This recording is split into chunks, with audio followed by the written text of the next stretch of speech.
আমার কাছে ডায়াবেটিসের রুগী। আমি তারে বললাম, তুমি করলা এনে ভালো করে পানিতে ডুবাইয়া ফরমালিন থাকলে ওইটা চলে যাবে, 15 মিনিট ভিজাই রাখলে ওইটা চলে যায়।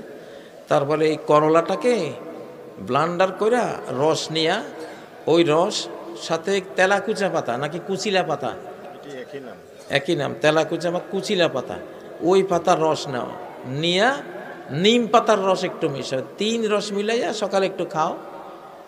আর দুপুরে বা বিকালে তুমি সজনা পাতাকে শুকাইয়া গুঁড়া কইরা 2 চামচ পানিতে গলাইয়া খাইয়া নাও। তোমার ডায়াবেটিসের 14 গোষ্ঠী তোমার জীবন থেকে পালাবে। কয়েকজনকে দিছি, প্রত্যেকে কারো 18, কারো 24, কারো কত, পরে এগুলি 15-20 দিন খাইয়া কয় এখন 5-5-এর মধ্যে 80 নামছে। গোটা বাংলাদেশ হলো ওষুধের ডিসপেন্সারি। প্রত্যেকটা পাতা লতা, হেকিম এজমল খান পাকিস্তান সেই আমলের বড় হেকিম, বাংলাদেশে এসে পেশাবের জায়গা পান নাই উনি। সব ওষুধ, যে কই পেশাব করুন, সব ওষুধই গাছ। এইরকম এগুলি খাইলে এসব ক্যান্সার ইত্যাদি এইসব জিনিস সহজেই, কোনো কৃত্রিম ওষুধ খাবেন না। সিনথেসিস ওষুধ, এলোপ্যাথিক প্রায় সব ওষুধে হলো কৃত্রিম সিনথেসিস, রিয়াকশান আছেই, যে কোনো ওষুধের একটা রিয়াকশান। এগুলি যত বেশি খাবেন তত মরবেন, যত কম খাবেন তত ভালো থাকবেন। কারণ ডাক্তাররা তো খেপে যাবে আমার এই কথা শুনলে। খেপে গেলে কিছু নেই ভাই। আমারে বলছিল যে হুজুর আপনার তো একটু প্রেশার বাড়ছে, চিরজীবন খাইতে হবে ট্যাবলেট। আমি একদিন খাইছি, মনে হয় একদিন খাইয়া চিরতরে ফেলাই দিছি। এটা কিচ্ছু নেই। আপনি নারিকেল তেল খাবেন, খাঁটি নারিকেল তেল। বিশ্বে নারিকেল গাছ হলো সকল রোগের শেফা। বাংলাদেশের নারিকেল যেমন কালোজিরা সর্বরোগের শেফা, আমাদের নারিকেল গাছ সর্বরোগের শেফা। পাকিস্তানের হেকিমরা বলে নারিকেল তেল হলো শরীরের ভারসাম্য রক্ষার সবচেয়ে বড় অয়েল। প্রতিদিন 2 চামচ আপনি খান, মুড়ি দিয়ে খান বা কিছু দিয়ে খান, খুব সুন্দর থাকবে। কিসের হাই প্রেশার টেশার এগুলি চলে যাবে সব, ঠান্ডা, শরীরটা ঠান্ডা থাকবে। আর হলো টেনশন করবেন না, জিকির করবেন, তেলাওয়াত করবেন, ইনশাআল্লাহ টেনশন নাই, বহু রোগ নাই আপনার জীবনে। মুহতারাম, আসসালামু আলাইকুম। ইসলামিক দল ছাড়া অন্য দলকে ভোট দেওয়া জায়েজ হবে? এই শতাব্দীতে ইসলামী দল ছাড়া বা ইসলাম ছাড়া বা কোরআন ছাড়া আর কোনো দলের অস্তিত্বই থাকবে না। বিগত শতাব্দীতে দিছেন, ওটা আল্লাহ মাফ করুক, কিন্তু এখন আর কোনো সুযোগ নাই। এখন রাজনীতির 3টা পিলার। 1 নম্বর ইসলামপন্থী হইতে হবে রাজনীতিকদেরকে। 2 বাংলাদেশপন্থী হইতে হবে, 3 মাতৃভাষাপন্থী হইতে হবে, অর্থাৎ বাংলা ভাষাপন্থী হইতে হবে। এই কথাটার গুরুত্ব বুঝবেন। ভারতে গেলে হিন্দিরা এখনো বাঙালিদেরকে মারে, মানে বাংলা ভাষা কেউ বললে ওর কোনো যেন অধিকার দিতে নাই।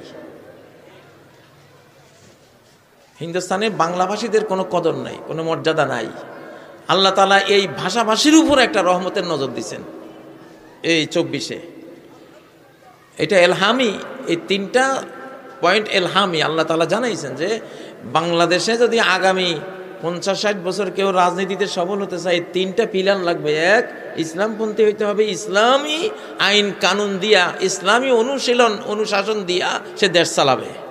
এটা তার এজেন্ডায় 1 নম্বর আসতে হবে। 2, তাকে ভারতপন্থী হইলে, ভারত প্রেমিক হইলে হবে না, বাংলাদেশ প্রেমিক হইতে হবে। ঠিক না?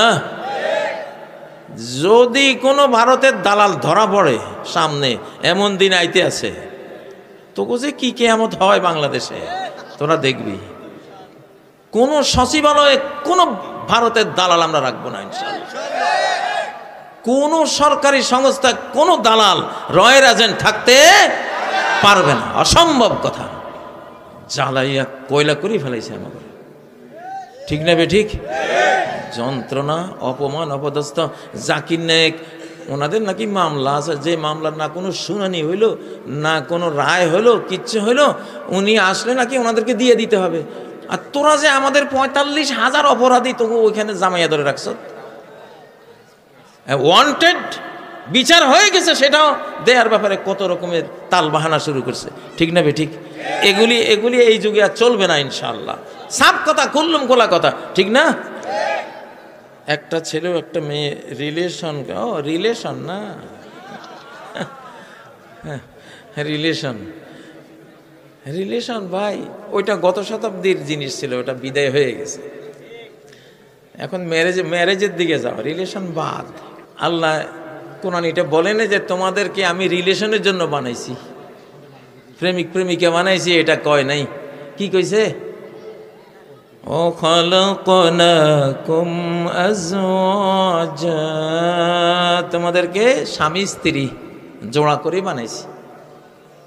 হ্যাঁ, ও খালাক মিনহা যাওজাহা, এটা বলেন না যে আদমের ভিতর থেকে আদমের গার্লফ্রেন্ড আমি সৃষ্টি করছি। কি কইছে? আদমের ভিতর থেকে যাওজাহা, আদমের স্ত্রী তার ওয়াইফকে সৃষ্টি করেছে। ঠিক না বেঠিক? ঠিক না বেঠিক? মুসলমান, গার্লফ্রেন্ডের দিন শেষ, স্বামী স্ত্রীর